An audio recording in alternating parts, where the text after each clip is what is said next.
Hi everyone, I feel a little rushed to film this part of the process just because the battery is really low. I forgot to charge it overnight and it's a Saturday and I just have a little bit of time to create something in my journal, and as I was doing it I decided to share the process. So before the battery dies, I just wanted to walk you through, or talk you through rather, the process. So I'm working from Jeanne Oliver, the painted art journal, and what I'm trying to do is I'm trying to look at her very loose way of illustrating figures and faces, and I want to learn to do that because the last process that I've done, which was this one, I was hoping for something like that, but ended up like this. So I want a more loose approach to the illustration of a face, and here I had a go with different mediums, different pens, and just simplifying the facial structure. So these two are done with the Fude De Mannen, the sailor pen, so it's got a great Fude tip, so that's how I achieve these different thicknesses of line. This one here I've done with the Caran Technalo, the water-soluble graphite pencil. This is a 3B, and the final one I've done with the Derwent Inktense ink black pencil. So I'm going to basically use some water on these, all of them, to make them a little bit more lived in, and I hope there will be enough battery for that, and then I will try to explain what I will do next.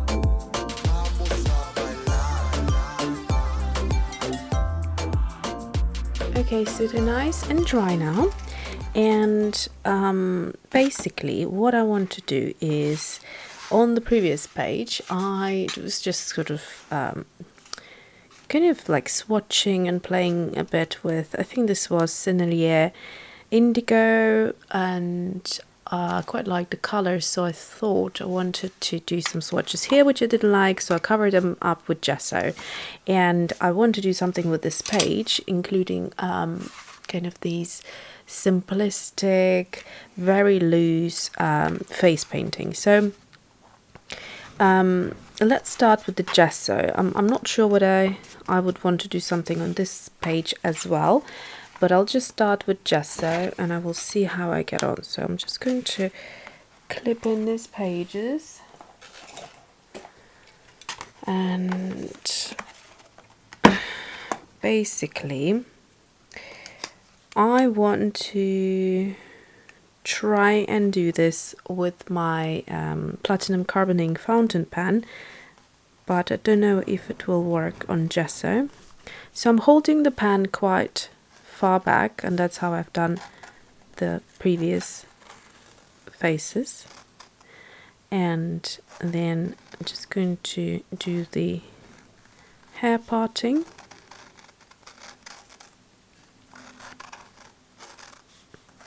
Like so, and I'm trying to really not be precise. Okay, so when it comes to lips I won't do what I usually do, and I'll just sort of put some suggestive lines there for the lips rather than that exaggerated pout that I tend to do. And for the nose I'm just going to do something there. For the eyes, again, just a few lines is all I'm trying to do.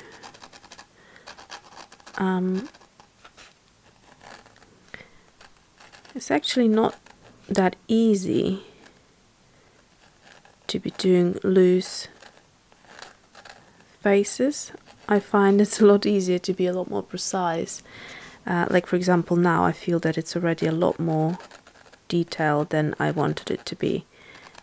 But we'll see if I can loosen it up a bit with some watercolors. So that is it. This is a waterproof ink, but because it's on gesso, everything moves on gesso, so I'm not sure how that will behave. I'm just going to add a couple of hairlines like so.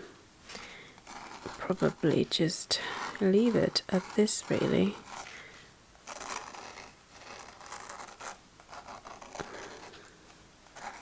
Like that.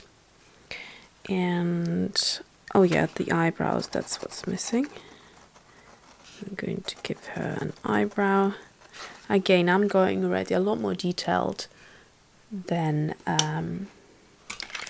she would have done. So for the colors, I am wanting to use two colors. So I've got the Mayan Blue Genuine. It's crazy windy outside, by the way. Yeah, so you can see the ink is moving. So on gesso, it's not waterproof basically. So I'm just going to create a few things, and that's the wonderful thing about gesso. If you don't like something, you can completely wipe it and start again. So now I'm going to go into Payne's Grey and add a bit of this lovely color onto the hair, and in some areas, let's see, maybe the lips. I want it to be quite monochromatic, so I'm not going to add any red lip or anything like that, although I'm very much tempted. And then just soften this line over here. Lips, I'll leave it like that. Nose as well, just darken it up in the corners here.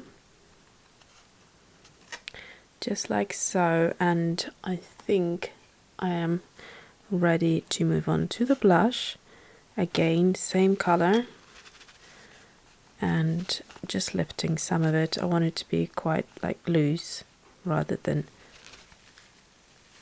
very much present. So I'll start again. Don't use your best brush when you work on gesso. In fact, I should have used my cheaper brush. I think this one, the bristles will be ruined a lot faster, so use a cheaper brush. And that is it. I think I'm just going to dab it off slightly. Just continue working until you feel like you have achieved the right thing. And I quite like it, but I want there to be a bit of a background. So what I'm going to do is I will take this blue that I used on her eyes, and I will apply it onto the right side of her face, like so. And then just use a bit of water and then some of the Payne's Grey in some areas. Again, just to, you know, make it a bit more interesting. If there's too much blue, then I can always go in with the grey and create a bit of a background, which, to be honest with you, I feel like I want something on this side as well now, so I might do that here too, like that.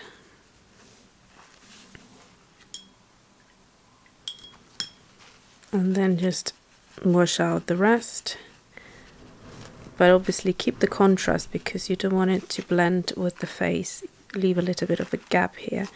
I think I'm happy with this as it is right now, and I can see the batteries blinking. So I'm going to go ahead and dry this a little bit, and then we'll move on to this side. Okay, so I'm back, and basically I couldn't resist to add a bit of a dress part to the illustration, and I think it looks kind of really interesting because you have that gesso going in and out of this part, so her neck and part of her body is in gesso and the rest is just on paper, so it kind of looks interesting. And one thing is the gesso looks a little bit yellow on this white paper, and that's because this is the Stillman and Birn Alpha series, and their paper is like bluish kind of white, even very, very white. But yeah, I mean, it's something that I don't mind too much. But yeah, just wanted to let you know. Here I switched to the Fude De Mannen fountain pen, and I think I will continue with this fountain pen on this side. And I'm not entirely sure where to draw, where to start my face. If I shall draw it somewhere here or there. Probably will go for this part here. We'll see. So same thing, I'm trying to hold my fountain pen far back, as you can see, and then let's see, I'm going to give her side parting of some sort. Maybe I'll give her like a little bun here as well. And let's move on to the face now.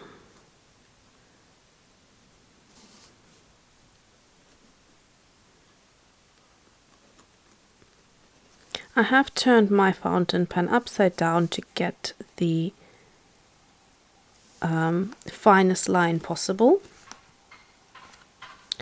And let's see, I still don't want any precise lines, so I'm really trying to go as scribbly as I can. Sorry about the noise, someone decided they need to hammer something in. Okay, so I'm just going to give her a flick, a little of a flick. I will do less detailed brow this time. So hopefully you can see them side by side. The challenge for me is not to overdo it. Just really keep it quite scribbly. And the good thing that I'm using this particular fountain pen is that I'm going to have a good play now with the water, and it will dilute some of those lines quite well, so I don't need to worry too much. And that will give me that nice aesthetic as well that I'm looking for, like that, and one here, one there. So I think she looks quite sweet actually, so I might just kind of suggest a body part of some sort, like so, just to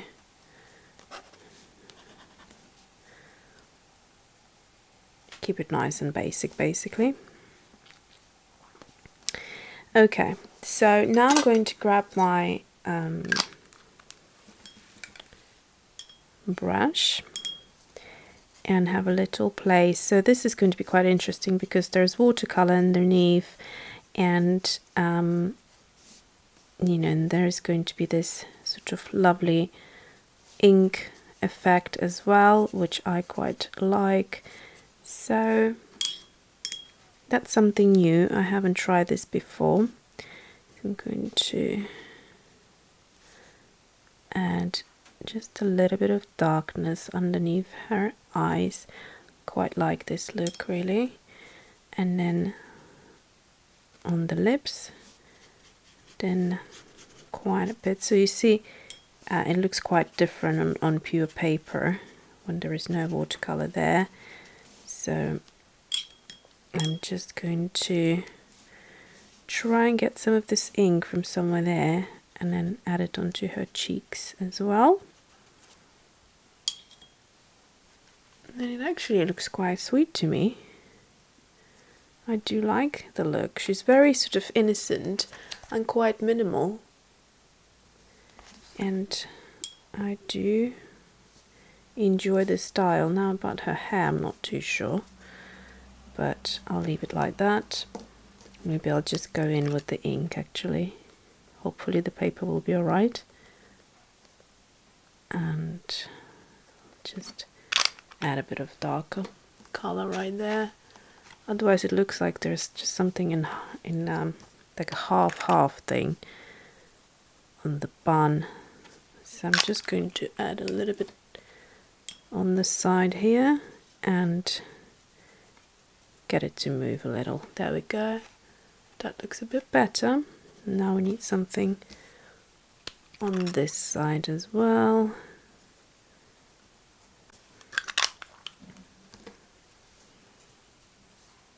Okay, so that's it. I don't want any more detail. So they're quite similar and different at the same time, and it's been super fun working in a looser kind of way. It feels a lot more artistic than, for example, if I flip through to this one, you know, it's a style on its own, but I honestly prefer this type of thing. It's so artsy, and I love it. Have a lovely weekend, or whichever day you'll be watching this video on at the end, and thanks for watching, and see you soon.